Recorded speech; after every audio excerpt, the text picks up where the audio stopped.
मंगलम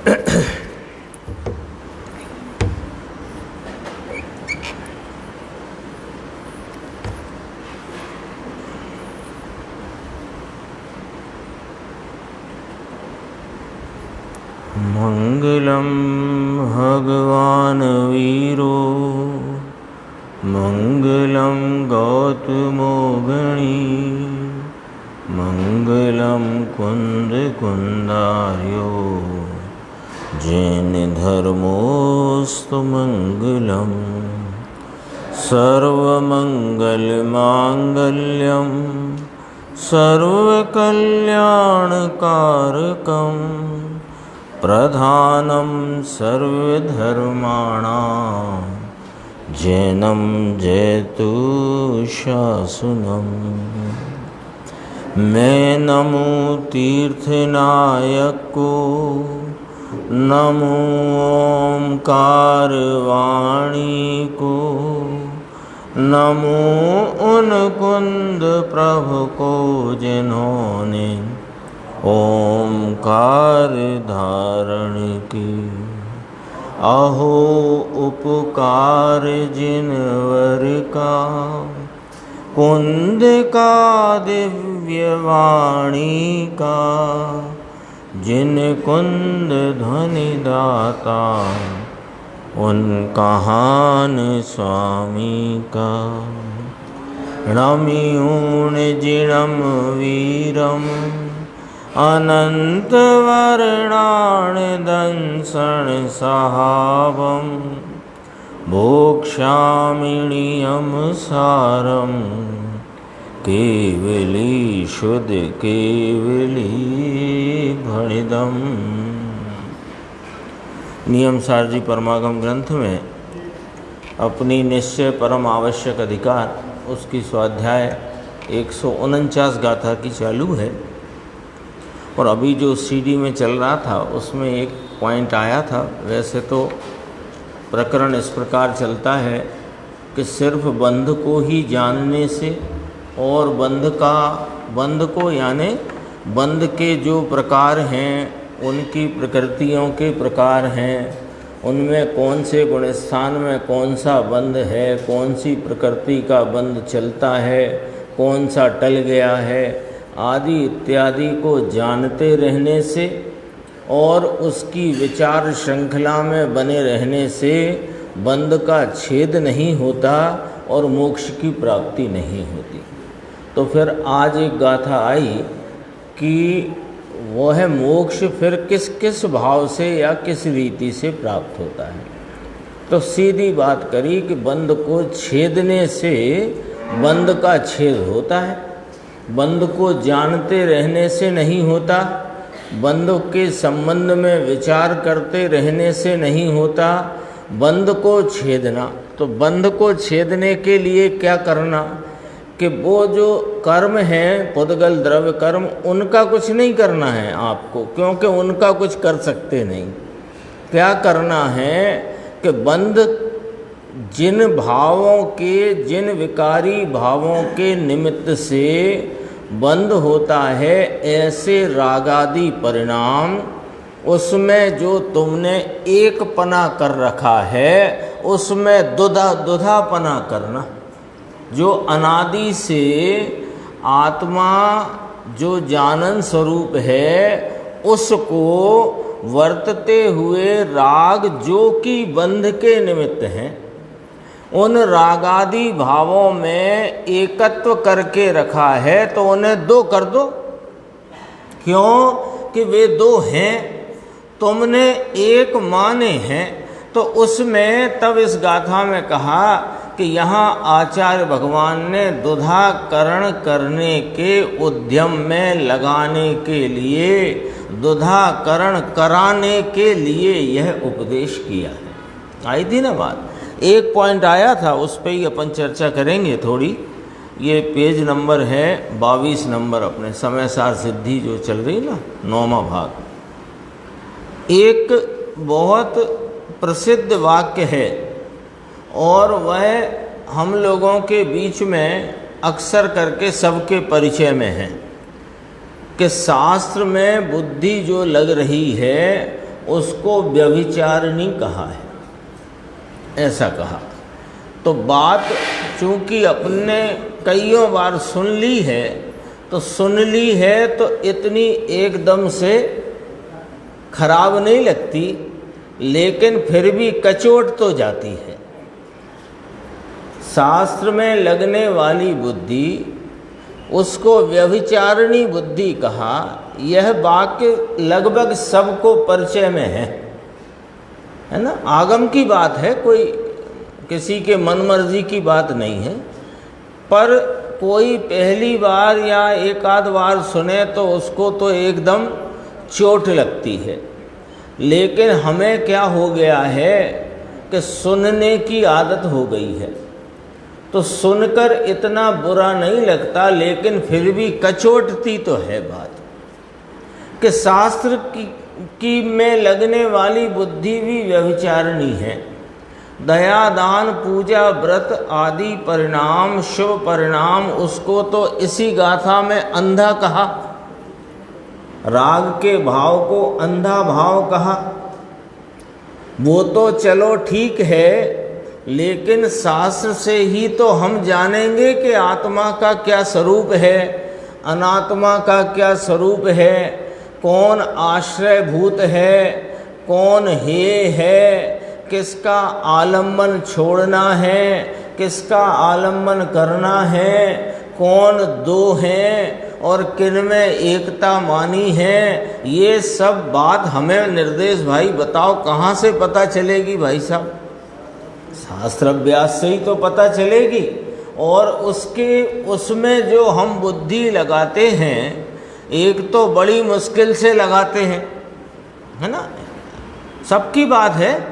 ऐसे मान लीजिए अन्य कार्यों में उपयोग जितनी लगन से जुड़ जाता है, उतनी लगन से शास्त्र स्वाध्याय अभ्यास में तो बहुत वैसे ही मुश्किल से जुड़ता है ना। उसमें अनेक प्रकार की बाधाएं आती रहती हैं। कभी उपयोग चला जाता है इधर उधर टहलने, कभी झपकी भी आती है, यानी पहले ही तो बहुत परेशानी है।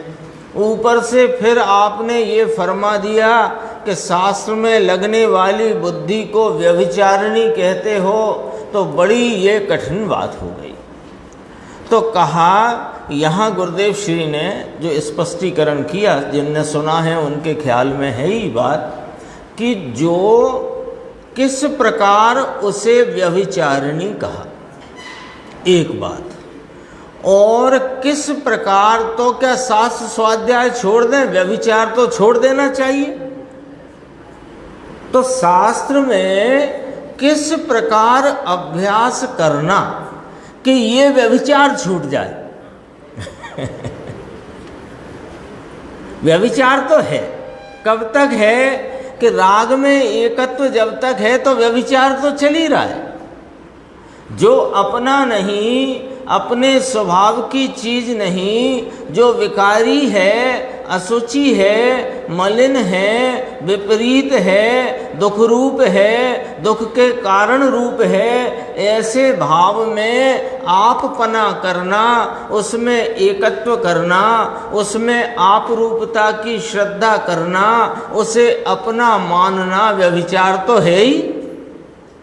तो ये व्यभिचार कैसे छूटे, इसके लिए किस प्रकार यह शास्त्र अभ्यास करना, ये चर्चा है। देखो 22 नंबर पेज बोला था ना, 22 ही है, हाँ 22 नंबर, देखो नीचे ही है। एक तरफ व्यभिचारिणी कहते हैं, यानी शास्त्र में बुद्धि रोके उसको व्यभिचारिणी कहा है।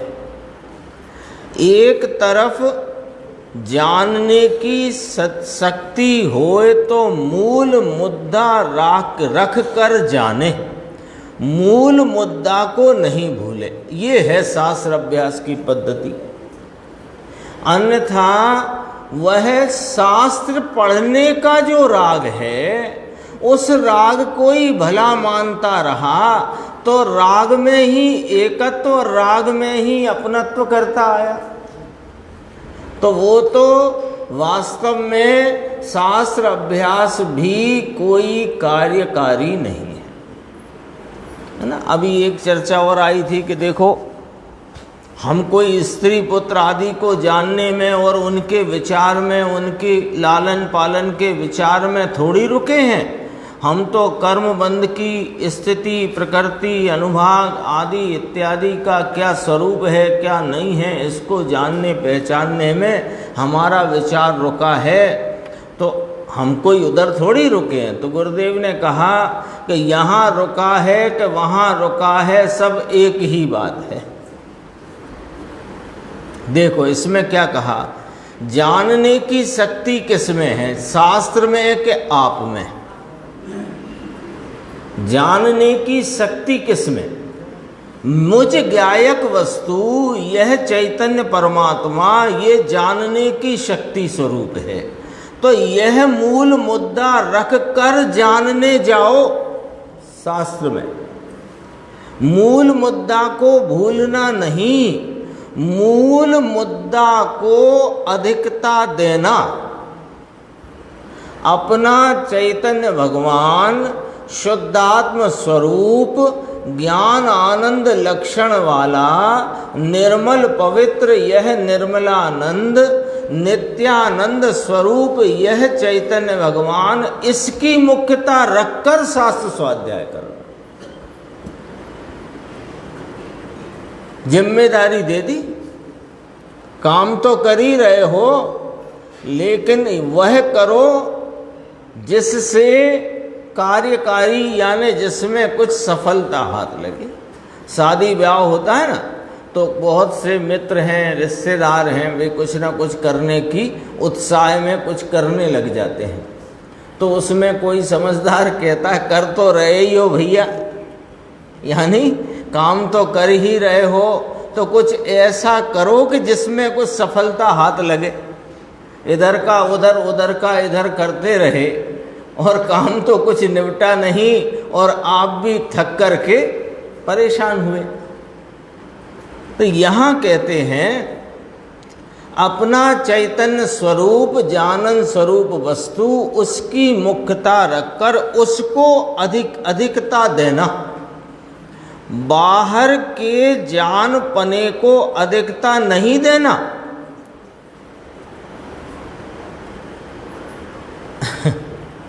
बाहर का जानपना है ना, बाहर के जानपने में क्या हुआ, बाहर के जाने में दिल्ली सरकार, पंजाब सरकार, मध्य प्रदेश सरकार, इसकी बात नहीं कर रहे हैं यहाँ। बाहर का जानपना यानी अनेक प्रकार के जो भेद प्रभेद हैं, अनेक प्रकार की जो चर्चा आगम में और भी है, उसकी अधिकता मत रखना, जानना इसकी अधिकता में। जैसे आश्रम का स्वरूप क्या, बंध का स्वरूप क्या, संवर निर्जरा का क्या, मोक्ष का क्या, पुद्गलास्ति का, धर्मास्ति का, अधर्मास्ति का, आकाशास्ति का, काल द्रव्य का, इनका क्या स्वरूप, जीवास्ति काय का क्या स्वरूप, जानना। ये बाहर की बातों में डाला, जरा समझना इसको जानना, लेकिन उसको उस जान पने को अधिकता नहीं देना। ये हम इतना जान गए, हमको बराबर ऐसे उंगलियों पर गुण स्थान आदि और उनकी प्रकृतियां और उनका हिसाब किताब और धर्मास्तिकाय, अधर्मास्तिकाय, 6 द्रव्य, 7 तत्व, ये सब जान गए, और भी उनकी उत्तर प्रकृतियां आदि भी जान गए। तो क्या हुआ, इसको अधिकता ना देना भाई साहब, ये कहते हैं, क्योंकि इसकी अधिकता देना ही व्यभिचार है। लो हैं, अधिकता माने उसको महत्व, उसको बड़ाई, यानी ये क्षयोपशम ज्ञान में, शास्त्र आगम में आई हुई बहुत सारी जो जानकारियां हैं अनेक प्रकार की। अरे भूगोल वूगोल और ज्योतिष तो छोड़ो, ज्योतिष भी आया है जैन आगम में, लेकिन वहाँ समय क्यों खराब करते हो जैन ज्योतिष सुन करके, पढ़ करके? और भूगोल में थोड़ा जितना जान सको सो जान लेना, लेकिन वह भी इस शुद्धात्मा की मुख्यता से। हाँ, अधिक जाने आप आत्म को। अधिक, वहाँ अधिक शब्द का अर्थ है भिन्न, यहाँ अधिक शब्द का अर्थ है महत्व। वहाँ अधिक शब्द का अर्थ है भिन्नता, यहाँ अधिक शब्द का अर्थ है मुख्यता, है ना। मुख्यता कहो, महत्व कहो, उसके ही लक्ष्य से कहो। देखो, बाहर के जान पने को अधिकता दे नहीं, अधिकपना नहीं देना। अधिकपना यदि बाहर के ज्ञान को, यानी कि जानने रूपी जितने भेद प्रभेद और क्षयोपशम में खिलने वाली जानकारियां हैं, उनको यदि अधिकपना महत्व दोगे तो अपना महत्व चला जाता है, और अपने महत्व के बिना अपनी वस्तु मिलने वाली नहीं। ये बात तो गांठ बांध लो भाई जी, ये बात तो गांठ बांध लो। क्या कि यह स्वरूप की प्राप्ति यदि पर्याय में करना है, पर्याय में अपने स्वरूप के आनंद रूप भाव को यदि प्राप्त करना है, तो इसकी महिमा में आना पड़ेगा। क्योंकि इसकी महिमा, महिमा में रुचि की वृद्धि, रुचि की वृद्धि में वीर का ढलान, और वीर के ढलान से पुरुषार्थ रूपी भाव होकर स्वरूप की प्राप्ति होती है। देखो, वस्तु ऐसी है, एकला प्रभु है यह जो शुद्धात्मा। अब इसकी खुलासा कर देते हैं। देखो, जिसको एक विकल्प की भी जरूरत नहीं है, तुम कहाँ उलझ गए। फिर कहा, दूसरे धारणा के ज्ञान की तो जरूरत नहीं, लेकिन गुण गुणी के भेद का विकल्प होता है, इसकी भी इसको जरूरत नहीं है। ऐसा जो अभेद भगवान, इसको राग से भिन्न करके अनुभवना, फिर ठहरना उसमें ही, और फिर मोक्ष लेना, ये करने का क्या शब्द लिखा है, कर्तव्य है। यह यदि मनुष्य भव मिला, जैन कुल मिला, सच्ची जिनवाणी मिली, जिनवाणी का अर्थ बताने वाले आचार्य भगवंत मुनिराज और गुरुदेव ज्ञानी मिले, तो फिर कर्तव्य क्या, कर्तव्य क्या, कि ये कर्तव्य है। बाकी फिर और अनेक प्रकार होते हैं, प्रकृतियों के भेद, उत्तर प्रकृतियां आदि अनेक प्रकार के भेद होते हैं, वे आते हैं आगम में। कदाचित उनका संबंध में जानना, सुनना, पढ़ना, पढ़ाना होता है, लेकिन किसकी मुख्यता में, अपने ज्ञान स्वरूप चैतन्य भगवान की मुख्यता की बात है। अपन चलते हैं कारणकारी नियम में। अपना जो विषय चल रहा था, पेज नंबर है 156,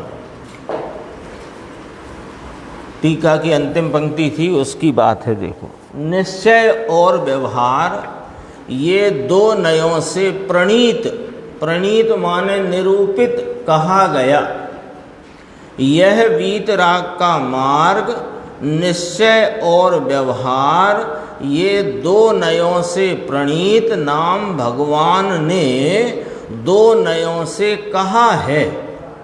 एक ही निश्चय नय से नहीं कहा है, व्यवहार से बात करी है, व्यवहार का विषय है, व्यवहार का विषय है, व्यवहार नय है, नय है वह विषयी है, और उसका विषय भी है।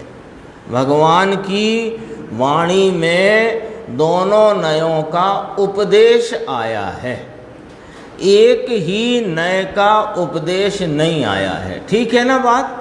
अब इसमें जो ज़्यादा ठीक है, यानी उसमें क्या समझना कि आदर एक का है और उपदेश दो नय का है। दोनों के विषय आदरने योग्य नहीं है। व्यवहार नय का विषय है, व्यवहार नय विषयी है, उसका विषय भी है। भेद आदि निमित्त नैमित्तिक व्यवस्था, कर्म प्रकृतियों का जो जीव के निमित्त से बंधने का जो प्रकार है और उसके उदय में जीव की परिणति में होता विकार है, ये सब व्यवहार नय के विषय हैं। और बारीकी में जाओ तो गुण भेद पर्याय भेद तक के विषय सब व्यवहार नय के हैं, लेकिन विषय हैं, विषयी है। आदरना एक को है और उपदेश दो नय का है। हो गई ना स्पष्ट बात। इसी में 157 पेज है ना, इसके नीचे प्रवचन के पूर्ण होने की ठीक पहले की 4 पंक्ति। निश्चय और व्यवहार ये 2 नयों से प्रणीत जो परम आवश्यक, यानी मुनिराज की स्थिति बताते हैं कि सुबह शाम सांझ सवार लिखा ना, सुबह शाम मुनि को प्रतिक्रमण होता है, विकल्प होता है, ऐसा व्यवहार होता है। और ये व्यवहार करके छोड़कर जाना है निश्चय में, ऐसा व्यवहार आ जाता है। तो वो व्यवहार आ जाता है तो आदरणीय नहीं रहता है, उसको छोड़ करके जाना है निश्चय में। निश्चय माने क्या? परम आवश्यक कर्म, यानी अन्य वशता से रहित अवसपने में ही जाना है, वहाँ रुकना नहीं है। निचली भूमिका में यह आता है, किंतु इसको छोड़कर जाना है अंदर में। फिर कहा देखो 2 नयों से प्रणीत जो परम आवश्यक क्रिया, उससे यदि जो रहित होए वह बहिरात्मा है, विशेष कहेंगे। इसमें 2 श्लोक का उल्लेख टीकाकार मुनिराज ने किया है, पद्म ब्रह्मलधारी देव ने। मार्ग प्रकाश नाम का ग्रंथ है, उसके 2 श्लोक यहाँ लिए। अपन ने श्लोक पढ़े हैं, गुरुदेव का व्याख्यान देखते हैं, इसमें भी गंभीर चर्चा है। 158 पेज मार्ग प्रकाश नाम का ग्रंथ है। मोक्ष मार्ग प्रकाशक अलग ग्रंथ है, ये तो पंडित टोडरमल जी का। मार्ग प्रकाश एक पुराना ग्रंथ है। कितना पुराना है कि पद्म ब्रह्मलधारी देव ने टीका की, उससे पुराना है, तब तो उन्होंने उसका उद्धरण दिया है। देखो, अन्य समय अर्थात परमात्मा सिवाय के जीव, अन्य समय संज्ञा से संबोधित किया। कौन को? अन्य समय संज्ञा से, अन्य समय के नाम से किनको संबोधित किया? कि परमात्मा सिवाय के जीव। अपन ने पढ़े हैं आत्मा के 3 प्रकार कहे, परमात्मा, अंतरात्मा, बहिरात्मा। तो परमात्मा सिवाय में कौन कौन आ गया? बहिरात्मा और अंतरात्मा। ठीक है, तो 13वें गुण स्थान में जो केवली परमात्मा है, इसके सिवाय अब बहिरात्मा से बात शुरू करी, वो तो परमात्मा हो गए, केवली परमात्मा 13वें गुण स्थान में, और आगे जो है वे परमात्मा। अब कहते हैं इसके सिवाय बहिरात्मा किसे कहा? अब इसके सिवाय 2 प्रकार रह गए ना, परमात्मा के सिवाय 2 प्रकार रह गए, अंतरात्मा और बहिरात्मा। तो पहले बहिरात्मा की चर्चा कहते हैं। इसके सिवाय बहिरात्मा जो राग और शरीर को अपना माने, बहिर आत्मा, अंतर में चीज है नहीं और बहिर चीज को अपनी माने, ये बहिर आत्मा। जो आत्मा है यह तो आनंद कंद प्रभु है, ज्ञान का आनंद सागर है, अतीन्द्रिय शांति का पिंड है। इसमें इसको इसका वेदन होता है, इसको ज्ञान चेतना कहने में आता है। अब जरा थोड़ी बात ज्ञान चेतना के संदर्भ से और कर्म फल चेतना की बात यहाँ पर गुरुदेव ने ली है, उसमें जो बारीकी है वो अपन देखते हैं। पॉइंट तो समझ गए ना? बहिरात्मा किसे कहा अक्षय भाई?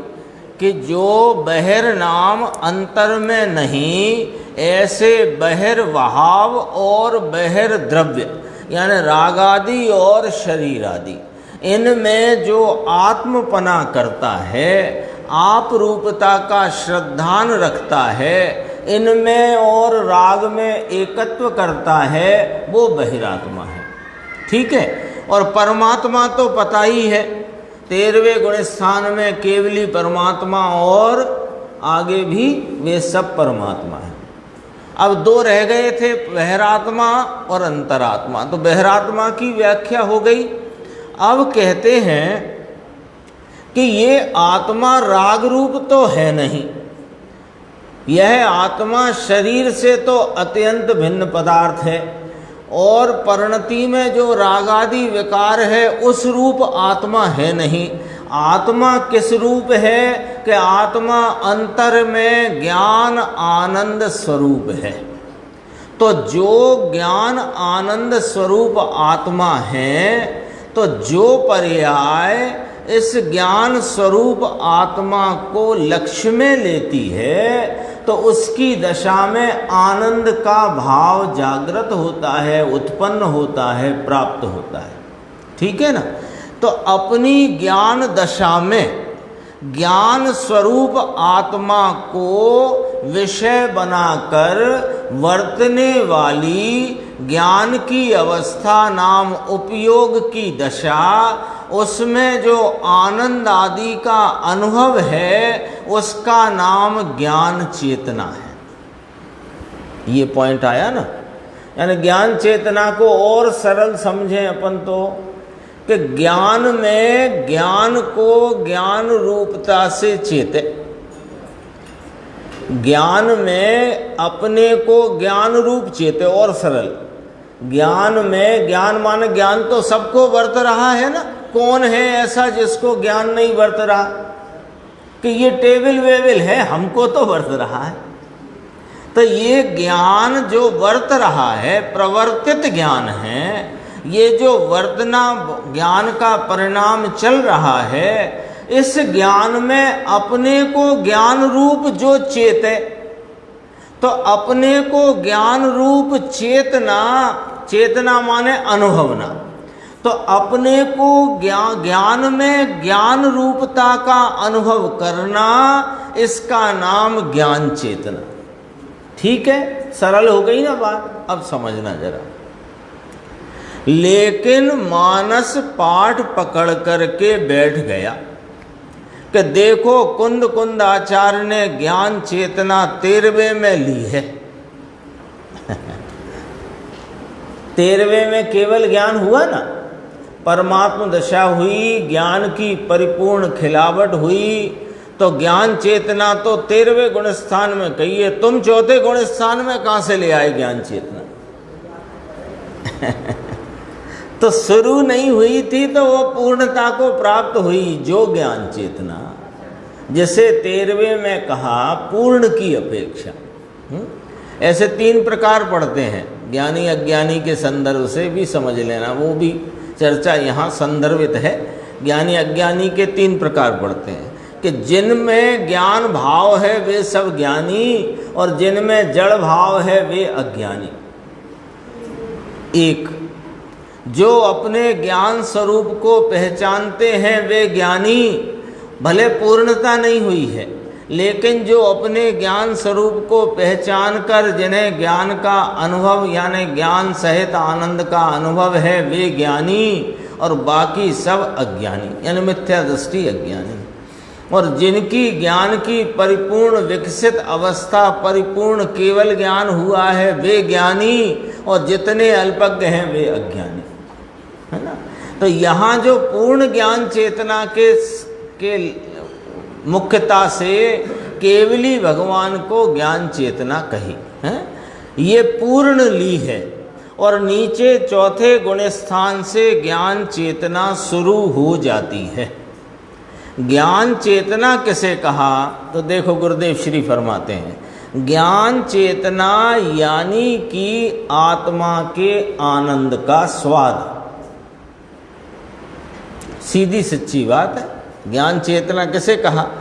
कि आत्मा के आनंद का स्वाद। अब देखो, जो अनादि से निगोद के जीव से द्रव्य लिंगी दिगंबर साधु होकर के 9वीं ग्रेविक गया, ये डाल दिया एक बाजू। अज्ञानी मिथ्या दृष्टि जो मात्र कर्म कर्म फल चेतना में परिणमता हुआ, अपने ज्ञान आनंद आदि जो मूल स्वभाव है उससे बेभान रहा। वह कौन है? तो उसकी लिस्ट देखो कहाँ से शुरू हुई और कहाँ तक है। लिस्ट बनाई ना कि अनादि से निगोद के जीव से लेकर द्रव्यलिंगी दिगंबर साधु होकर नौमी ग्रेविक तक गया, किंतु वेदन राग का था।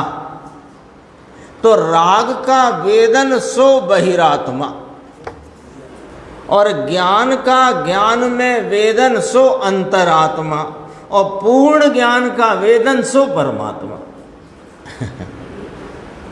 आ गई बात स्पष्ट।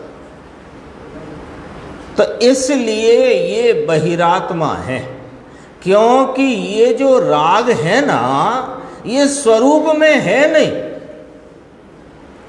क्या चंद्रेश भाई, किसके स्वरूप? आपके स्वरूप में राग है? नहीं है ना। तो क्या राग जड़ में है? कि जड़ में भी नहीं। फिर राग है कहाँ? कि एक समय की अवस्था में अधर से उत्पन्न होने वाला विकारी भाव है, स्वरूप में तो राग का अंश भी नहीं पाया जाता।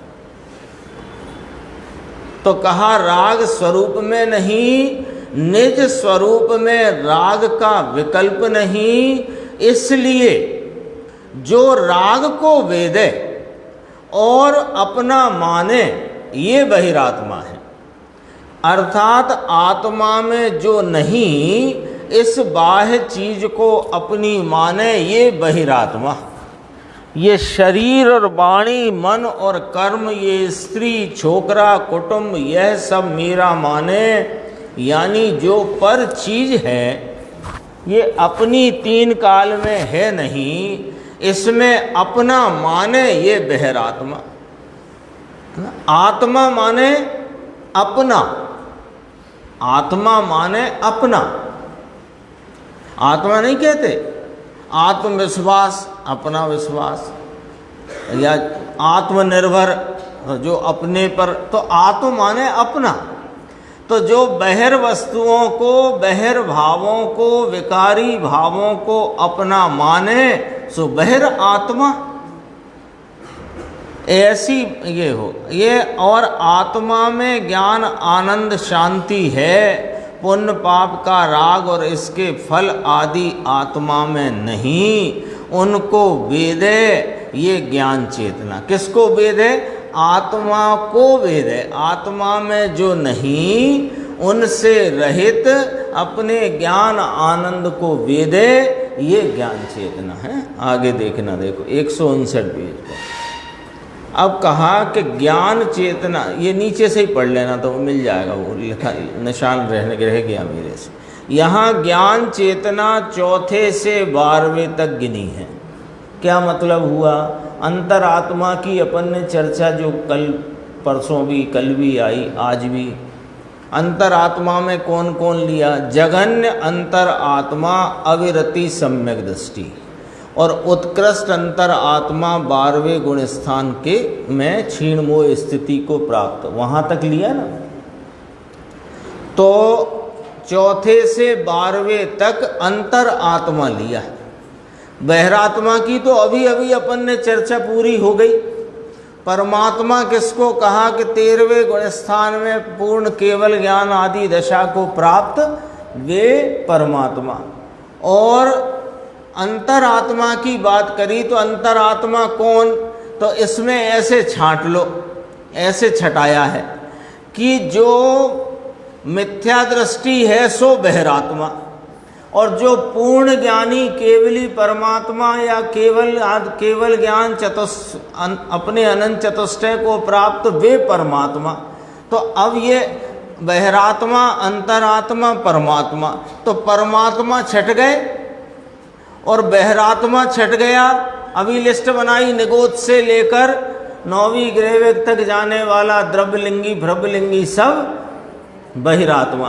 अब अंतरात्मा कौन रहा? अपने आप निकालो इसमें से कि जिसने रागादि के वेदन को छोड़ दिया है और अभी जिसको पूर्णता नहीं हुई है, दो ही भाव तो बच गए, दो ही भाव रख दो। परमात्मपना प्राप्त नहीं हुआ और राग आदि का वेदन भी छूटकर अपने ज्ञान स्वरूप का ज्ञान में अनुभव हुआ, तो ये ज्ञान चेतना उदित हुई। तो जिसे ज्ञान चेतना उदित है वे सब अंतरात्मा। केवली को अलग रख दिया, उन्हें ज्ञान चेतना नहीं है ये नहीं कह रहे हैं, उन्हें परिपूर्ण ज्ञान चेतना वहां पर प्रकट है। उन्हें तो परमात्मा वाले कोटे में रख दिया ना। और बहिरात्मा कौन कि जो राग में एकत्व करके अनादि से राग के अनुभव में ही पड़ा है, राग को ही अपना मानता पड़ा हुआ है, वो बहिरात्मा। अब बीच में कौन रह गया कि जिसने अपने ज्ञान स्वरूपी आत्मा को अपनी ज्ञान दशा में अनुभव रूप किया है, वे सब कौन कहलाए निर्देश? अंतरात्मा। तो अंतरात्मा अपने आप निकाल लो कहाँ से कहाँ तक के हो गए कि चौथे से लेकर के 12वें तक के हो गए। अपने आप निकला कि नहीं निकला? गणित से ही निकली ना बात। जो अज्ञानी मिथ्या दृष्टि बहिरात्मा, पूर्ण दशा को प्राप्त परमात्मा। जो ज्ञान चेतना में परिणमित हो गए सो ज्ञान चेतना कहाँ से कहाँ तक के? चौथे से 12वें तक। इसमें थोड़ा न्याय की बात लेना है, इसलिए इतनी इस पे जोर है। मार्ग प्रकाश शास्त्र का आधार कुंद आचार्य ने पंचास्तिकाय में पाठ कहा कि ज्ञान चेतना 13वें में होती है। वो कौन सी अपेक्षा कहा? पूर्ण की अपेक्षा। लेकिन ऐसा करके पंचास्तिकाय में कुंद आचार्य का यह पूर्ण ज्ञान की अपेक्षा, पूर्ण ज्ञान चेतना की अपेक्षा, जो ऐसा मान ले कि मात्र 13वें में ही ज्ञान चेतना है और चौथे से 12वें तक ज्ञान चेतना नहीं, कोई ऐसा मान ले तो ऐसा करके चौथे में ज्ञान चेतना नहीं होती और अकेली, अगला पेज आ गया, अकेली कर्म चेतना होए, ऐसा नहीं है। चौथे समकित से ज्ञान चेतना होती है, कर्म चेतना भी होती है और कर्म फल चेतना, तीनों होते हैं। साधक है ना, छदमस्त है, साधक है, तो साधक है तो तीनों है। अब देखो क्या हुआ कि बहिरात्मा को ज्ञान चेतना नहीं है, कर्म फल चेतना, और साधक को तीनों है, कर्म फल चेतना है लेकिन ज्ञान चेतना का उदय हो गया है। देखो, दो को यह जानता है, वेदता है, तो भी यह मेरी चीज नहीं। तीन चेतना गिनाई, ज्ञानी, धर्मात्मा, अंतर आत्मा, है ना। अभी अपन उसको ले लो, अविरत सम्यक दृष्टि और पंचम गुणस्थानवर्ती श्रावक, 6वें 7वें में रहने वाले मुनिराज और श्रेणी में रहे मुनिराज, सब ले लो, आ गए। ये सब अंतरात्मा में आ गए ना। तो इनको तीनों चेतना कही, ज्ञान चेतना, कर्म चेतना, कर्म फल चेतना। लेकिन कर्म चेतना और कर्म फल चेतना दोनों को जानते हैं, दोनों का उनको वेदन है। कोई कहे कि उनको वेदन ही नहीं दुख का, ऐसा नहीं, दोनों को वेदते हैं, जानते हैं, लेकिन ये मेरी चीज नहीं। दया दान का राग आता है, लेकिन ज्ञानी यह मेरा स्वरूप है ऐसा ये धर्मी नहीं मानते, इसलिए उनको अंतरात्मा कहा। ये परिभाषा देखो, देखो ये परिभाषा क्या, यशवंत भाई देखो क्या परिभाषा आई। बहिरात्मा क्या कर रहा था कि राग आदि भावों को और शरीर आदि को अपना मानता था, इसलिए बहिरात्मा। और यह ज्ञानी राग आदि विकारी भाव हैं, शरीर आदि संयोग है, उनको जानते हैं, राग का वेदन भी है, लेकिन अपना मानते नहीं। इसलिए वे अपने ज्ञान को ही अपना स्वरूप जानते मानते हैं, इसलिए अंतरात्मा। क्या मतलब कि बाहर चीजों में आत्मपना छोड़ दिया है और अंतरंग स्वरूप में आत्मपना किया, सो अंतरात्मा। शब्द में ही तो परिभाषा है। अंतर आत्मा में जो नहीं, भले निर्मलता अभी पूर्ण नहीं, किंतु आत्मा में नहीं, इस चीज को माइनस कर दिया। जो चीज बाद करके लिखा ना, बाद माने माइनस, जो चीज इसमें नहीं उसको माइनस कर दिया, हटा दिया, घटा दिया। कहाँ? प्रतीति में से। एकला आत्मा अतीन्द्रिय आनंद का सागर, शुद्धता के अनंत गुण से भरा हुआ, ऐसे आत्मा को माने तब समकित की शुरुआत होती है। धर्म का पहला चरण यहाँ से शुरू होता है, और जहाँ तक दया, दान, व्रत, भक्ति, काम, क्रोध का परिणाम यह मेरा है और मैं इसका हूँ ऐसा माने, वहाँ तक बहिरात्मा है, क्योंकि ये वस्तु में नहीं। और पूर्ण जहाँ राग देश नाश हो गया और एकली ज्ञान चेतना पूर्ण प्रगति, ये परमात्मा। वहाँ कर्म चेतना, कर्म फल चेतना नहीं। बहिरात्मा को ज्ञान चेतना नहीं, परमात्मा को कर्म कर्म फल चेतना नहीं। और साधक है 4 से 12वें तक जिन्हें अंतरात्मा कहा, उनको तीनों चेतना है, लेकिन कर्म कर्म फल चेतना मेरी चीज नहीं, ऐसा चेतते होने से ज्ञान चेतना है। हाँ हाँ, तो अभी उनको बुद्धिपूर्वक का राग है कि नहीं? इस अकेले कर्म फल इसको ही नहीं कहते हैं कि उसको वेदता हुआ उसका, यदि वो उसको नहीं वेद रहे, श्रेणी में है ना, और अपन कह रहे हैं कि अबुद्धिपूर्वक का राग है, तो अपन ने कर्म चेतना पे तो राइट का निशान लगा दिया। लेकिन ये बताओ, क्या सुख पूर्ण हो गया? आनंद की पूर्णता प्रकट है पर्याय में? नहीं है। तो जितना आनंद कम है वो कर्म फल चेतना है, जितने आनंद की कमी है वो कर्म फल चेतना हुई। कर्म चेतना क्या? अबुद्धिपूर्वक का राग है, वो कर्म चेतना में गया कि ना गया? उपयोग लगा हुआ है उग्रता से स्वरूप की साधना में, लेकिन यदि राग ही शेष नहीं रहा या आनंद पूरा हो गया तो परमात्मा हो गए। तो राग भी शेष है और आनंद की कमी वह दुख की ही तो अवस्था है?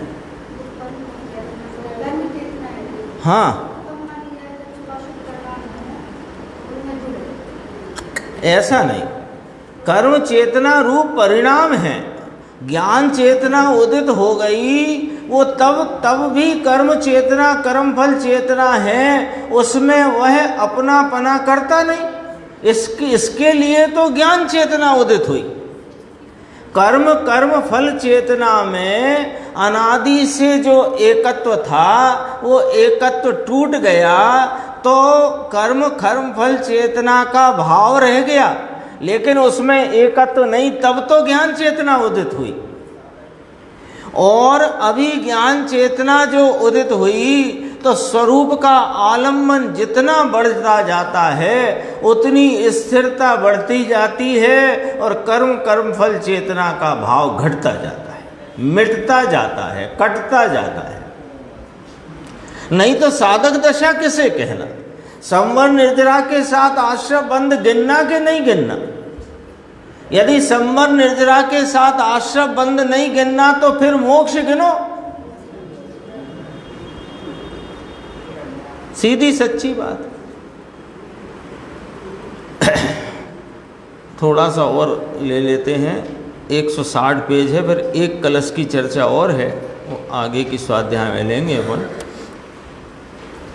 देखो 160 पेज पे अन्य समय के दो प्रकार, बहिरात्मा और अंतरात्मा, इसको यहाँ अन्य समय में लिया। और उसमें बहिरात्मा देह इंद्रिय इत्यादि में आत्मबुद्धि वाला होता है। देह मन इंद्रिय जो नज़दीक हैं यह मेरे हैं, इंद्रिय से मैं जानता हूँ, मन से मैं जानता हूँ, ये पर को जानने वाला अपने को मानता है, ये बहिरात्मा है, मिथ्या दृष्टि। थोड़ी ये व्याख्या और पकड़ना इसमें से, बस बहिरात्मा पीछे तो अपन ने बहिरात्मा की व्याख्या आई गई, रागादि और शरीर आदि बहिर पदार्थ बहिर भावों में आत्मपने की बुद्धि, वो बहिरात्मा। ठीक है, अब जरा और बारीकी से देखना कि देह मन इंद्रिय जो नज़दीक हैं ये मेरे हैं, ये बात तो हो ही गई। पर इंद्रिय से मैं जानता हूँ, मैं मन से जानता हूँ।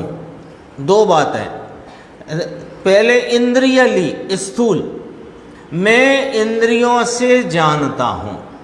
दूसरा लिया मैं मन से जानता हूँ। फिर तीसरी बात, पर को जानने वाला मैं हूँ, यानी अपने को पर को जानने वाला माने, ये बहिरात्मा है। बारीक बात है।